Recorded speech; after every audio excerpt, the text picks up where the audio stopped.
entering Rafah, the operation this morning to capture the Gaza side of the Rafah border crossing, will put pressure on Hamas. And Israel hopes that this operation will do two things. One, degrade Hamas's military capabilities, and two, put pressure on it to agree to a deal. Because unfortunately, every time Hamas hears global leaders telling Israel, don't go into Rafah, don't do it, Israel loses any leverage that it has to get the hostages out. For a few minutes last night, there was a glimmer of hope for Gaza, Israel and the Middle East. Hamas said it had accepted a ceasefire deal. Relieved Palestinians in Gaza celebrated.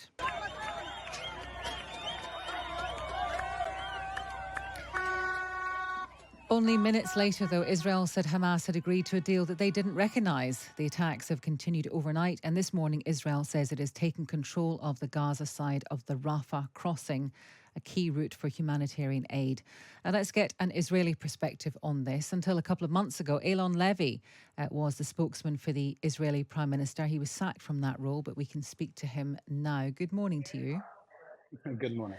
I presume then this is no surprise to you that Hamas accepted a deal and Israel rejected it. It seems that Hamas managed to play the whole international media yesterday. After months of Israel waiting to go into Rafah to eliminate the last Hamas battalions, Hamas put out a press release saying that it had agreed to a deal. The only catch was it had agreed to a proposal that Israel apparently hadn't seen. Israeli media are reporting that what Hamas is offering now is to return not 33 live hostages, but 33 hostages alive or dead. And as much as Israel is committed to getting all the hostages, including bodies, back for respectable burial, it can't be expected at this point to be bought off with 33 bodies of hostages Hamas has tortured to death, executed, starved, or otherwise killed in gruesome conditions. The situation now, however, well, actually, before I ask you that, how linked is the deal or no deal that existed or didn't exist? How linked is that with Israel's decision to go ahead with this operation in Rafah that we're hearing about this morning? Israel has been saying all along there will be no permanent end to the fighting that leaves the hostages in Gaza or Hamas in power. In the wake of the October 7 massacre, the lesson that Israel drew was that it's time to destroy Hamas, because if we don't, there will be a next time, and the next time will be worse. Now, it appears that entering Rafah, the operation this morning to capture the Gaza side of the Rafah border crossing, will put pressure on Hamas. And Israel hopes that this operation will do two things. One, degrade Hamas's military capabilities, and two, put pressure on it to agree to a deal. Because unfortunately, every time Hamas hears global leaders telling Israel, don't go into Rafah, don't do it, Israel loses any leverage that it has to get the hostages out. Hamas is given no reason to agree to a deal to get the hostages out if it thinks that international pressure is going to achieve its goal for it. And that's why Israel is pushing ahead with military pressure inside Rafah to degrade Hamas's terrorist capabilities and to put pressure on it to release those 4 hostages.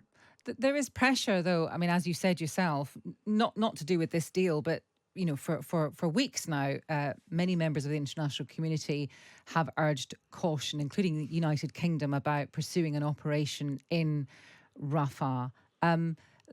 How concerned do you think Benjamin Netanyahu is, if at all, about losing support or losing, in some people's eyes, the moral argument? Obviously, Israel wants to proceed with the support of its allies, but at the end of the day, it regards this war as existential. We are fighting this war not to avenge the last October 7th, but to prevent the next October 7th massacre, which Hamas is threatening to do again and again. And that's why the Prime Minister is saying that if we have to go it alone, we will do it because our lives are on the line. This is the dangerous situation that Israel faces. We have no easy options, only excruciating moral dilemmas. Now, tragically, the message that the international community is sending with the pressure not to enter Rafah is to say that if a terrorist organization hides behind enough civilians, it gains immunity. It's telling Israel, you can't enter Rafah because there are civilians there, but you can't ask civilians to leave because then they'll be displaced. And it's saying, Hamas, you win. You've managed to use civilians as human shields. You've managed to hide under civilian facilities. And that means that your military assets are off limits. And Israel is saying, no, we are going to do everything we can to evacuate civilians from harm's way. They've established an expanded humanitarian zone, set up tents, set up greater provision of food, water, medical equipment. There are field hospitals there to say we don't want civilians to be hurt, so they need to get out of the way so that Hamas can't use them and hide behind them. But there have been examples of civilians being evacuated from other areas of Gaza that have come under attack, and they have died in transit. And it's probably not possible for you or Benjamin Netanyahu or the IDF or anyone to actually guarantee these people's safety. Unfortunately, in a war, there is no way to guarantee safety. There are steps that armies can take under international law to minimize harm and risk to civilians. And that is what Israel is doing by waiting so long before entering Rafah, sending maps showing exactly where you can go to get out of harm's way. Tragically, what we've seen over the war is that every time Israel encourages civilians to move away from areas of high intensity combat, Hamas moves along with them. And Hamas moves along with them because it knows that if it hides behind civilians, then Israel is going to be wary of attacking those Hamas targets. And if civilians get caught up in the crossfire, that generates negative headlines against Israel and more international pressure. But Israel is doing exactly what you would expect a professional law-abiding army to do, and that is to follow the international legal principle of precaution, and before waging a military operation, telling civilians where they can go and making sure that there is adequate humanitarian aid and shelter there. But Eylon Levy, just one example that kind of stands out actually, and it's not civilians. It was those aid workers. I mean, you know, why were they killed? That was a tragic and horrific mistake. The IDF has made very clear that should not have happened. It has investigated it. It sent it to an independent investigative mechanism within the military and made clear that there was an error of identification. They've learned lessons. They've set up a joint command center in which international aid organizations will have a part to improve coordination between the policy level of coordination with international organizations and the troops on the ground to make sure that a mistake like this never happens again. I must ask you about your situation now. You were sacked, and there's a kind of conflicting narrative. Some people say it's because of tweets that you made replying to the UK Foreign Secretary Lord Cameron. Others say it was because of the differences between you and Benjamin Netanyahu. So which one was it? Look, I don't really want to talk about myself, but I'll clarify for you. I wasn't sacked. I resigned. And as the Israeli media have been reporting, in mid-December, the Prime Minister's wife discovered that before the war, I had been protesting against this government and its judicial reform plans. I came on board as a government spokesman at the start of the war because Israeli society mobilized in a moment of emergency, everyone to do everything they could. And I found myself in the bizarre position, having protested this government, going on the front lines to defend Israel in the international media. And what the Israeli media are reporting is at the moment that Prime Minister's wife discovered that the government spokesman had in fact previously been protesting against the government, she wasn't particularly happy with that. But you say you found yourself. It was a job that you presumably put yourself forward for.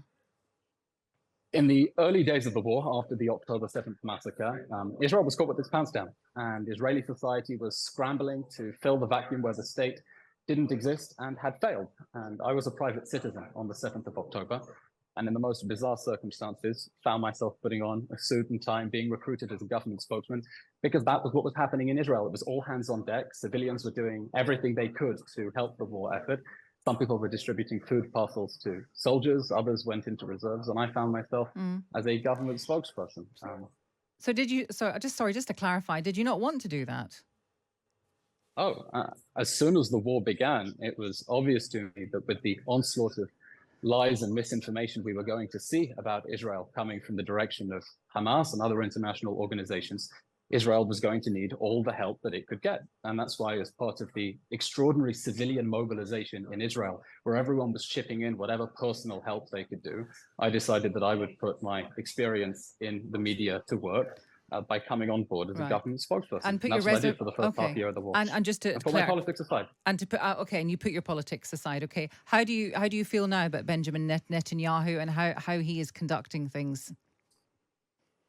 I think that we as a country have only excruciating moral dilemmas, and I'm glad that my job was to explain them rather than to make these decisions. Understand there is no magic bullet solution in which we get all the hostages back. The deal that Israel had reportedly agreed to was one that would see us get only 33 hostages back in the first stage out of 132 hostages who are trapped there. at the cost of releasing hundreds of convicted murderers, of telling terrorist organizations that it works to kidnap civilians. I know the UK has a policy of not negotiating such hostage release deals.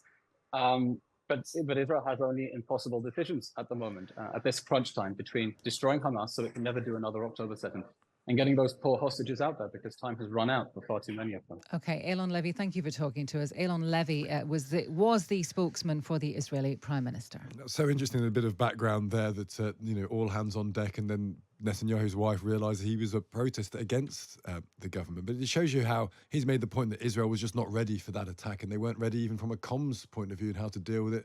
And that's why he stood up to do it. Still pretty much articulating the government position, which is interesting. Now he's no longer part of it.